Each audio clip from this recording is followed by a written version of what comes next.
thank you for joining us for another edition of Like Nobody's Business. I'm Beth Sewald, President and CEO of the Las Vegas Metro Chamber. Today we are discussing one of the most important topics in our entire state, the proposed storage of high-level nuclear waste at Yucca Mountain.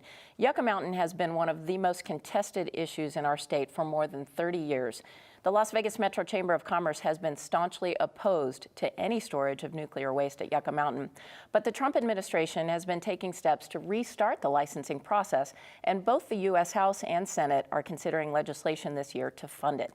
This issue hits really close to home, right in our backyards, so it's too close to us not to update and discuss and educate our viewers. So to begin the conversation today, we are so honored to have Senator Richard Bryan, partner at Fennemore Craig, joining us today. And Senator Bryan, you're also a proud Chamber Board of Trustee. I am indeed, but nice to be with you today. Well, thank you so much for joining us. You know, you were governor, I know, when Yucca even came into existence. So can you give us a little perspective about what was going on at the time? Yes, in 1982, the Congress passed the Nuclear Waste Policy Act, and that still remains in effect, signed into law by 1983 by then President Reagan. And the concept was that we would search the entire country and look for the site that is most appropriate from a standpoint of geology and public safety. Well, that was the concept, but it didn't last for long. I mean, the folks that lived in the Northeast where there are granite formations were able to use their political muscle to kind of take that off the table. Then in the Southeast, there were the salt dome formations that were being considered, and that was taken off the table. And then in 1987, the ultimate, we all call it in Nevada, the Screw Nevada bill, because rather than looking at the entire country, the Congress made a decision to look only at Nevada. That was not a scientific, that was a political decision. And at that point, our delegation, Senator Reid was in his first term. We didn't have as much clout as some of the other states, Mary Beth. Mm-hmm. Well, so Nevada doesn't produce nuclear waste, so does it really make any sense at all to store it here?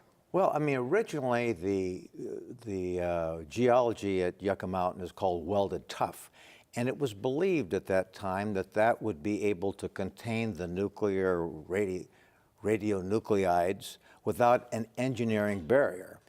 As the studies went on, it was clear that that was not the case, that indeed they would have to design some kind of an extensive engineering barrier. And now they've come up with this Rube Goldberg approach that will bury it for a period of time and then open up the cavity and put in some titanium drip shields. The concern for those of us, and that's the great majority of Nevadans, is public health and safety. Nothing like this has ever been done anywhere in the world for this period of time, and no place in the world would suggest putting this nuclear waste dump over a water table, and that's the case at Yucca. Okay, so Senator Bryan, we've already established that the chamber is opposed to Yucca, so I want to play devil's advocate for just a moment. There are some in our state who would say, you know, storing nuclear waste at Yucca Mountain is inevitable. It's going to happen anyway. So Nevada should just try to get the best deal possible. What do you say to that? Well, let me say that's very French. Interesting, because that was the very language that was used in the 80s when I was governor. It was going to be inevitable. Let's just accept it. I would point out that the original timetable for the completion of Yucca Mountain was 1998. Now, I'm not the best at math, but that's 20 years ago. And it has not happened. And indeed, the obstacles are even greater today because the more we know about it, the more we believe that there is a strong scientific case to be made against it. And that's the position that the state has taken. 5 governors, 3 Republican, 2 Democrats. So it's a bit of a bipartisan issue. Yeah, and there are 43 states where the nuclear waste would be transported to get to Yucca Mountain. Why aren't there any representatives from more states actually making the case to either oppose the issue? And I also know there are some states who actually would volunteer to have it. Yeah. Well, I think the answer to that is that for us, because we're right in the target, if you would, the bullseye, for us it's a top priority. In other states, I think they might agree with us in the sense that they don't like the idea of all of a sudden a lot of nuclear waste coming through their communities, train, you know, interstate highway systems, and those states that you're mentioning, they're far. A lot of those are great distances from Las Vegas. So it's the proposal would take come right through Las Vegas, and that's something that, should there be a nuclear accident of some kind, and accidents do happen, we know that, I mean, the potential devastation to the economy of Southern Nevada would be horrendous. Yeah, I know that's been a big topic of discussion, and that's one of the reasons that the chamber is so opposed to this, because it could be detrimental to our, not only the health and safety of our residents, but our business community as well. Yes. Well, and the scientists, and you know, they say there's really nothing to worry about. For those of us that grew up in Las Vegas, we were told that when they were dropping nuclear bombs out of an airplane 65 miles from Las Vegas, none of the scientific community today, I'm sure, would say that's absolutely safe, but that's what we were told, and we kind of believed it. So there's a dose of skepticism here about what the scientific community is advancing, and many in the community share Nevada's perspective. The Nuclear Waste Project Commission, which I'm privileged to chair, we've raised over 200 objections. So even if the process goes forward, it's a long, long way before any decision will be made. Well, I'm glad you mentioned that, because on that note, I was going to ask you, if you had to get out your crystal ball, what would you predict for Yucca? I think we're going to prevail in court. I mean, what we have proposed as an alternative is a consent-based process. And that legislation was introduced. The Trump administration and the majority in Congress have chosen not to pursue that option, but the consent-based option, I think, is the way to go.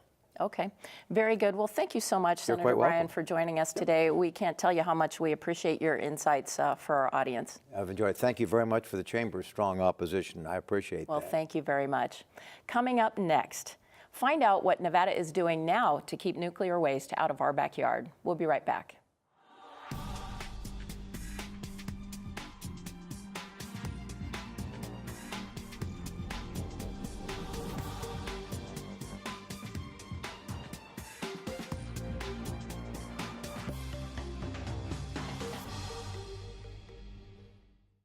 Whether you're a sole proprietor or have hundreds of employees, managing day-to-day operations takes work. Let Nevada State Bank work for you. We offer many tools to help you collect and pay invoices more efficiently, easily access and manage your finances, and help you protect your business from fraud. These tools may help you save time and money. To discover more about all we offer to keep your business running efficiently, visit nevadasmallbusiness.com. Nevada State Bank. It matters who you bank with. This is the story of two businesses. Andy made a lemonade stand and hoped people would come. Jill did too, but she chose a team to get the word out about her lemonade stand. Jill learned early that advertising with the right team gets the best results. At Cox Media, we do this every day, helping your business grow to meet its potential. With our marketing expertise, Cox Media is your partner for advertising success. Don't let your business get left behind. Let's grow your business together. Contact Cox Media today.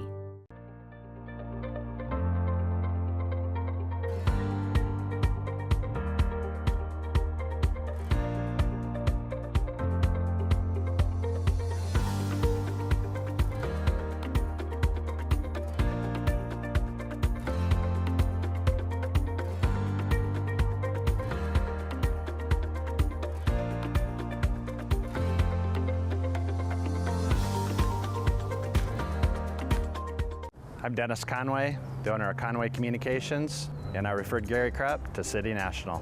When I was going through the process of buying my distributorship, I reached out to Dennis. You know, I trust his judgment. He's a great friend. And when he came to me and asked me who I use, the easiest recommendation ever is City National.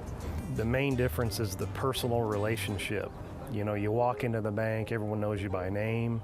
It's just a totally different environment. Welcome back to Like Nobody's Business. We are here discussing the issue of potential high-level nuclear waste storage at Yucca Mountain. I just want to reiterate that the Chamber is in strong opposition to Yucca Mountain, and we want to make sure to take this opportunity to have a robust conversation about the topic. And we are so pleased today to have two experts as our next guests to discuss the Yucca Mountain issue with us. Dr. Fred Dilger is Transportation Advisor of the Nevada Agency for Nuclear Projects. Sir, thank you for joining us. Thank you. And Dr. David Damore is non-resident senior fellow in governance studies at the Brookings Institution, and you're also a professor of political science at UNLV. Welcome. Thank you for having me. Thank you so much.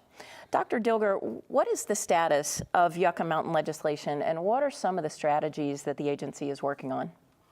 Currently, the Yucca Mountain project remains in existence but unfunded. The Congress has not allocated funding for Yucca Mountain since 2008. The Department of Energy requested the courts to actually rescind the license, and the courts denied that rescission, and so it remains alive but unfunded. And so what we are seeing is various efforts in Congress to try to reignite the program by providing funds. It's worth pointing out that although the House voted some funds for it recently, the Senate has not, and continues to do so, continues to not fund Yucca Mountain. So are there some specific strategies that we're working on to try to combat Yucca? We have filed 229 contentions in opposition to the Yucca Mountain license. We have more ready to go should the project be funded. We would prefer that not to happen. Should a Yucca Mountain licensing proceeding go forward, it will cost north of $1 billion. It will last at least 5 years. And as you heard Senator Bryan say, and I agree, that Nevada will prevail in the courts. So we don't think it will go anywhere in the event that it is funded. The best option, Senator Bryan mentioned, is to try to find an alternative and to recognize that the waste becomes safer the longer that we delay this. One of the things about the Yucca Mountain project is that it is an obsolete idea at this point. That there are structural changes in the nuclear industry that have made it unnecessary at this point. The only issue we have is that we're paying we're paying penalties for not having, we the taxpayer are paying penalties for not having accepted the waste. About $12 billion so far. Okay. And Dr. Damore, one of the things that you've been focused on at Brookings Mountain West is the population boom here in the West. So where are we now, and how many people would potentially be impacted in our community? Yeah, so if you think about when this whole process began, one of the selling points of Yucca was the remoteness, right? That it was essentially far from population. It seemed like it was remote. At the time, absolutely it was. So we're going back, late when this discussion gets going in the 70s and the 80s, right? And that certainly is not the case, and this has not sort of been updating in the thinking. So now you have 2.2 million people living in Clark County here, adjacent to where the site would be here. We have an economy heavily dependent upon other people coming here and spending their money here. So not only are you talking about the 28th biggest metro region in the country now, but an entire economy that essentially generates the vast majority of the revenue for the state is highly dependent upon people coming here. So anything that affects that not only just hurts Las Vegas, but also hurts Nevada more generally. So this idea that that this is remote is no longer the case, just because simply the population growth we've had here since the 1990s. Okay, so it's potentially a huge threat. Would you put it on the same type of scale as, say, a terrorist threat or anything like that? Well, I think is it even comparable? It's a hard comparison to make, right? Yeah. Because we know this is here. Right. The terrorism is the element of surprise here. We know this is here. We know the risk, the transportation risk, which I'm sure we'll be talking about here shortly, is a big part of that as well. But then also, the soundness of the storage and some of those issues here. In one slip up, and you're really talking about essentially the end of Las Vegas in terms of its attraction to have people coming here, holding their conventions, all that kind of stuff. Yeah. Well, and so on that note, we're talking about nuclear waste being stored at Yucca Mountain up to, the number continues to grow up to about 110,000 metric tons. So how would this be shipped here, and how long would it take? The current plan, what we have to go by, is the Department of Energy's license application, which was filed in 2008.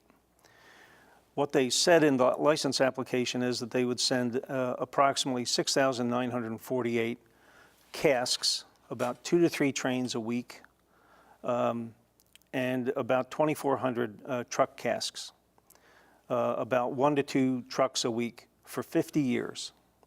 One of the interesting things, one of the unnerving things about the high-level waste and the spent nuclear fuel is that it's the only hazardous material that is actually hazardous when it's being safely transported, because there's gamma radiation that is not, very low levels. It's about a chest x-ray for an hour, but it is still there. And so we've calculated that there are 34 hotels, about 40,000 hotel rooms, and approximately 95,000 Las Vegans who will live within the radiological region of influence just for rail shipments. For truck shipments, it's about 115,000. So these are people who will be irradiated whether they like it or not, and it'll occur over a period of 50 years. And it'll go through about, 43 states, including major cities like Denver, Chicago, Washington. If you've already said it's not safe. I think this is why the Senate has been reluctant to move forward with funding Yucca Mountain, because the senators recognize that although Nevada's most affected by the transportation, Utah, Wyoming, Nebraska, Colorado, all the way stepping back to the east, are also very heavily affected. 70% of the waste is east of the Mississippi River. Okay, gentlemen, we're not finished yet. Would you stay with us for another segment? Yes. All right, we'll be right back. You're watching Like Nobody's Business. Up next, has science changed the way we look at nuclear waste disposal? We'll find out when we come back.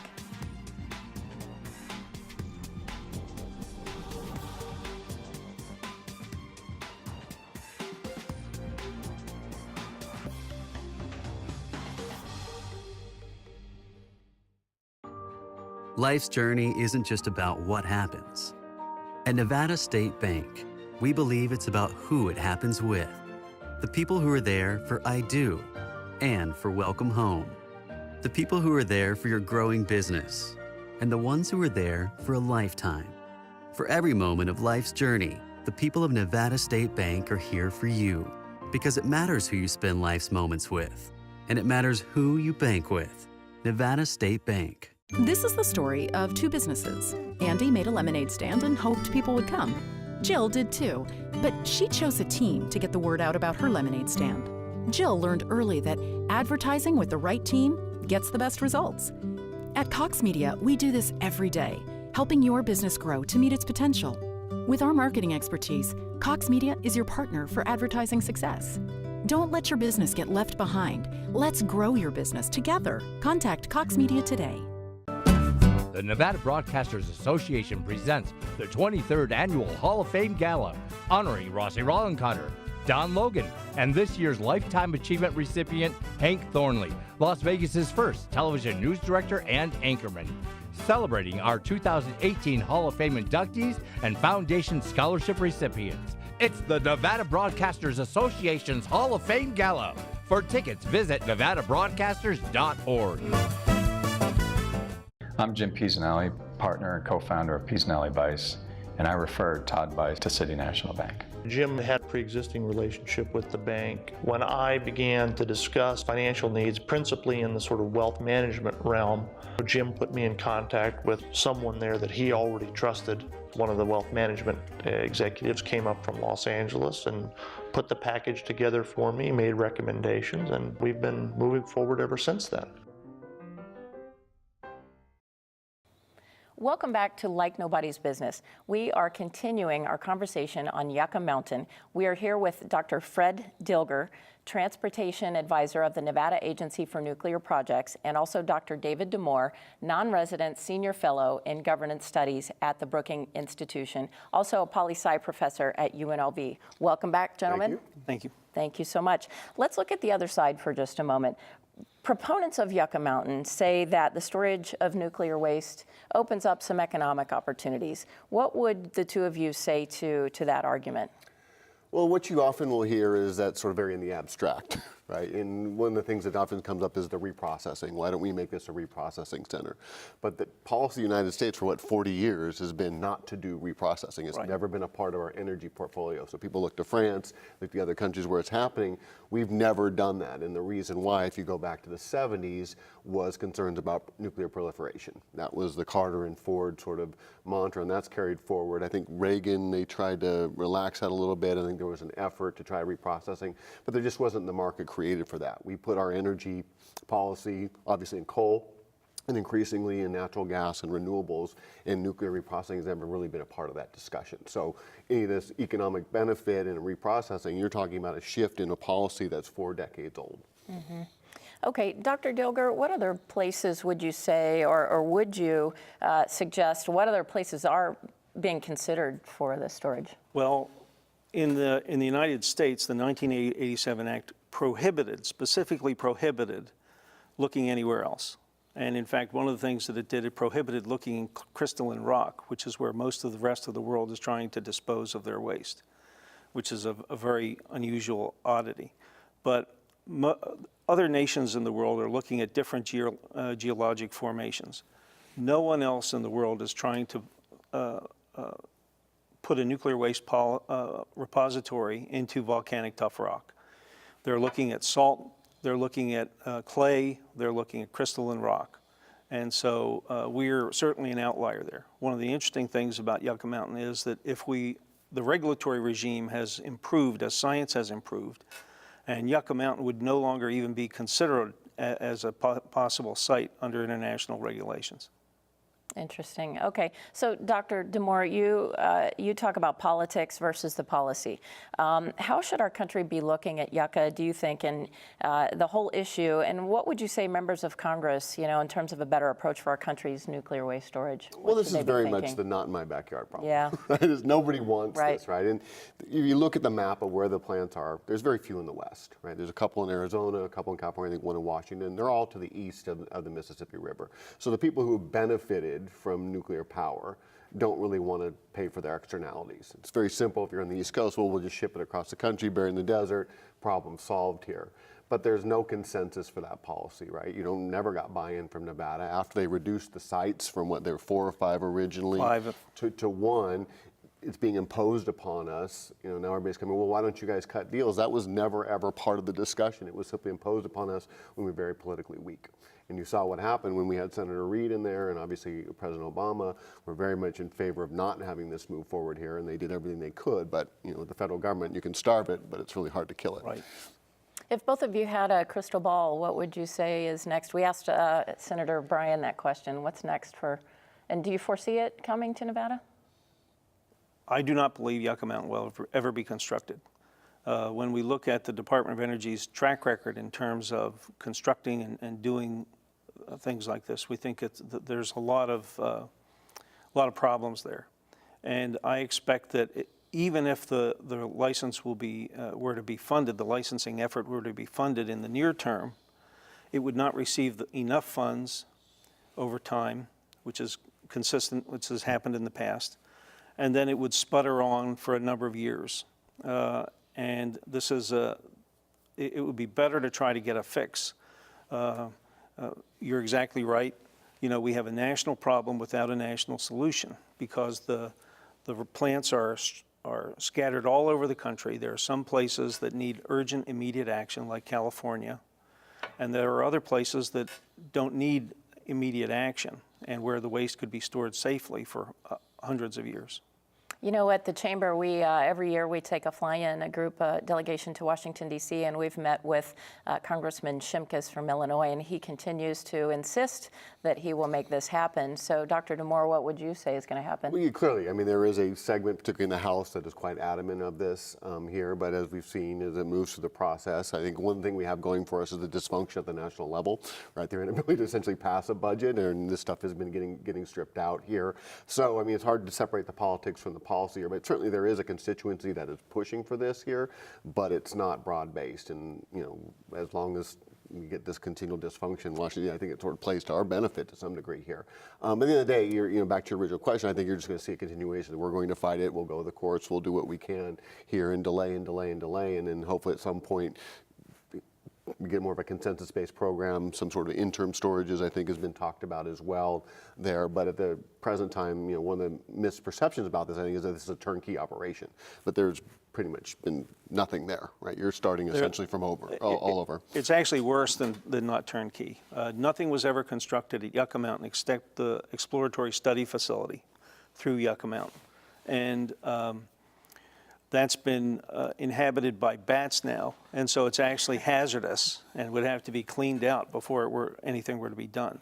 But an interesting thing about the Yucca Mountain site is that Congress never actually gave DOE title to the site. And so there are a lot of basic administrative questions associated with Yucca Mountain that were never answered, even during its heyday. So I think that it will sputter along for a little bit, but it's never going to be constructed. Okay.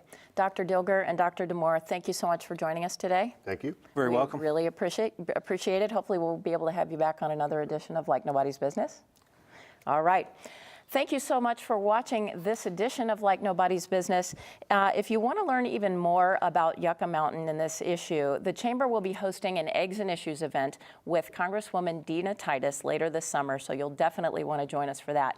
In addition, advocating against Yucca Mountain will be one of our top priorities during our Washington, D.C. fly-in this month, so you can stay up to date on the conversation by following us on social media at our LV Chamber sites and also at our website at lvchamber.com. A very special thank you to our presenting sponsor, Nevada State Bank. Thanks again for watching Like Nobody's Business. We'll see you next time.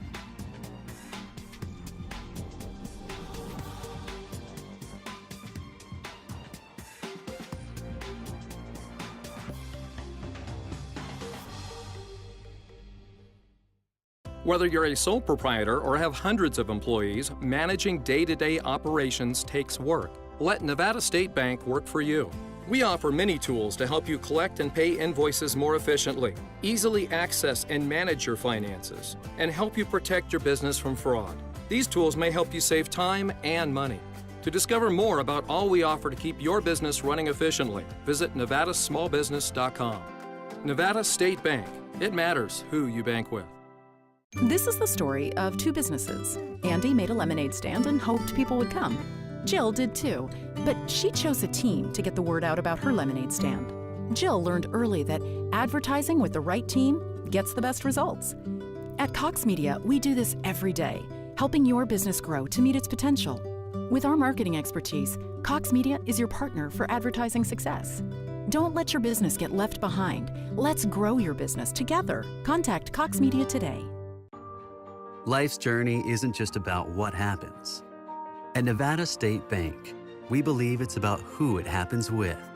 The people who are there for I do and for welcome home. The people who are there for your growing business and the ones who are there for a lifetime. For every moment of life's journey, the people of Nevada State Bank are here for you because it matters who you spend life's moments with and it matters who you bank with. Nevada State Bank.